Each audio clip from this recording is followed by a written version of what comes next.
Good afternoon, Cross Timbers. Today is Monday, June 21st, 2021, and I am Sierra Dyson.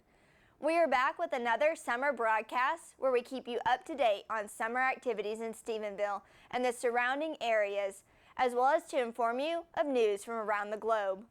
Today, we'll be talking about the construction projects at Tarleton, Governor Abbott's veto on legislative staff pay, the first transgender athlete in Olympic history, and more, all coming up next on Texan TV.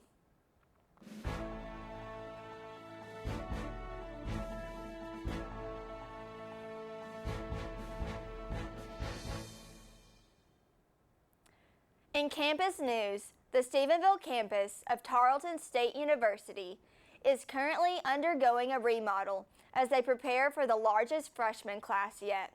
Currently, the university is adding more walkways for their students to navigate throughout campus, while simultaneously expanding other aspects of student life. The Student Center is gaining a refurbished Chick-fil-A that will now offer a bigger variety to their menu, as well as additional seating.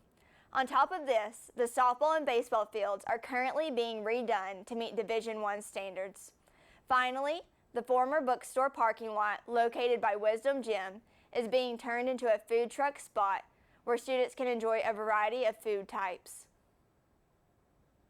In local news, community rehab took place this past week, beginning June 13th and running through June 18th in Comanche County.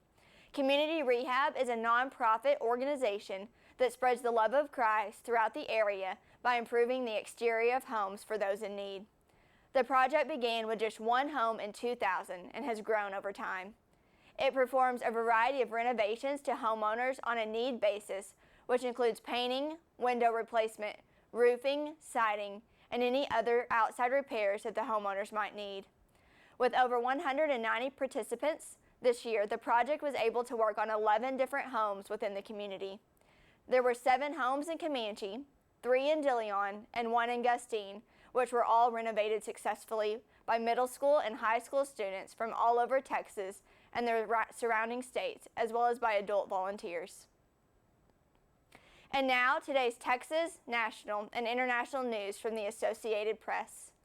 Texas Governor Greg Abbott vetoed the legislative staff pay this last Friday in the Texas state budget.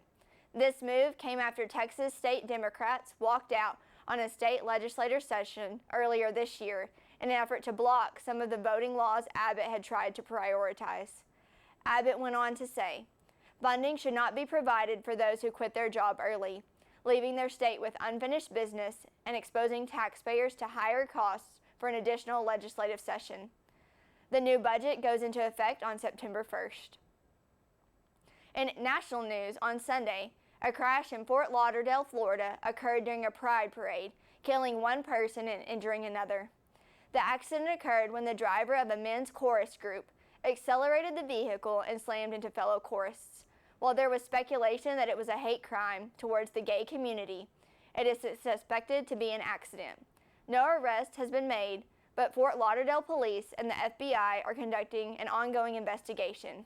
Justin Knight, president of the club, released a statement saying, "Our fellow chorus members were those injured and the driver is also part of the chorus family. To my knowledge, this was not an attack on the LGBTQ community." In international news, the only nuclear power plant in Iran has been temporarily shut down due to an unexplained emergency. Having gone online back in 2011 with help from Russia, this is the first time Iran has reported an emergency shutdown of all of the plant, according to an official statement by the electric company. The plant shutdown began on Saturday and would last for 3 to 4 days. He also said without any further explanation that power outages could result from the shutdown. For more of today's national and international news, we turn to the AP News Minute. This is AP News Minute. 8 children in a van from a home for abused or neglected children are among the dead after a multi-vehicle pileup in southern Alabama. A county coroner says Saturday's crash probably happened when vehicles hydroplaned during flooding from Tropical Storm Claudette. Flooding and severe weather damage from the tropical storm are reported across Alabama. The storm was moving north along the Carolina coastline on Monday morning. Long lines of people are waiting for coronavirus vaccinations outside British soccer stadiums. 4/5 of adults in the UK have now had at least one vaccination shot. The U.S. Navy says the aircraft carrier Gerald R. Ford completed a set of full ship shock trials in the Atlantic Ocean. Explosives were set off to test if the ship can handle the stress that it would face under battle conditions.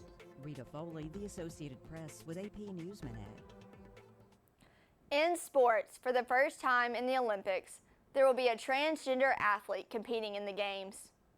Weightlifter Laurel Hubbard from New Zealand will be competing in the super heavyweight 87 kilogram category. While she will be competing in the women's event at the Tokyo Games, Hubbard previously competed in the men's weightlifting competitions prior to transitioning in 2013.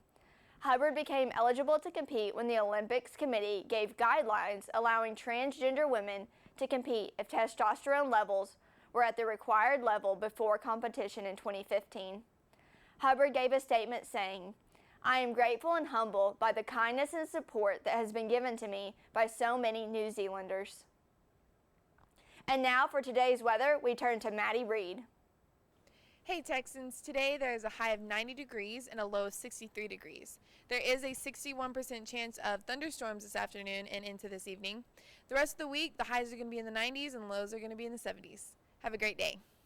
This has been a production of Texan TV News, a product of the Texan News Service from the Tarleton State University campus in Stephenville, Texas.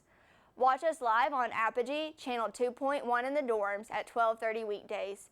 If you live off campus, tune in on Northland Cable, channel 9.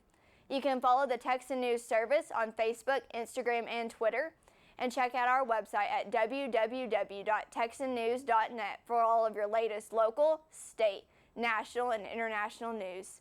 Today's broadcast was produced by the Texan TV summer staff. Have a wonderful day, Texans.